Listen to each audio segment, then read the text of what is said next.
Les Léopards de la RDC conservent leur troisième place dans le groupe B des éliminatoires de la Coupe du Monde 2026. Au stade des Martyrs de la Pentecôte, face aux éperviers du Togo, Sébastien Desabre a modifié son 11 de départ par rapport au match du jeudi dernier face aux Lions de la Teranga. Il titularise Edo Kayembe à la place de Charles Piquel en milieu de terrain.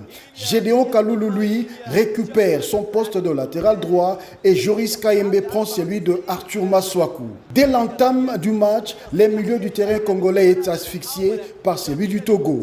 Les éperviers contrôlent le ballon. Ils ne laissent presque pas d'espace aux léopards de la RDC. Les Congolais qui se voient dominés profiteront d'une balle donnée par Edo Kayembe dans le rond central en direction de Yohan Wissa. Celui-ci, qui la contrôle, jouera à l'extérieur du pied. Et Meshak Elia, se trouvant au second poteau, inscrit l'unique but du match à la 6e minute.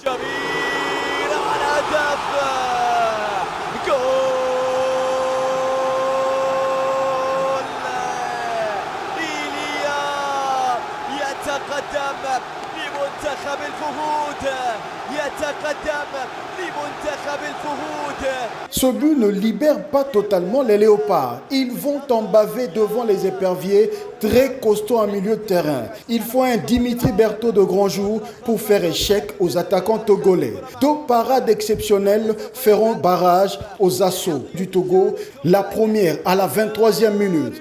Dimitri Berthaud va se détendre de toute sa longueur pour capter le ballon qui allait vers la lucarne. La deuxième, tout aussi splendide, il se couche très vite pour sortir un ballon qui voulait se loger dans le petit filet. Rien à croquer en seconde période, si ce n'est de voir les Congolais asseoir leur football après l'entrée de Charles Piquel à la place de Gaël Kakuta et même Théo Bongonda qui remplace Yohan Wissa. Les Léopards mettront ainsi les pieds sur le ballon. L'essentiel était d'avoir les 3 points car il reste encore beaucoup de matchs à jouer.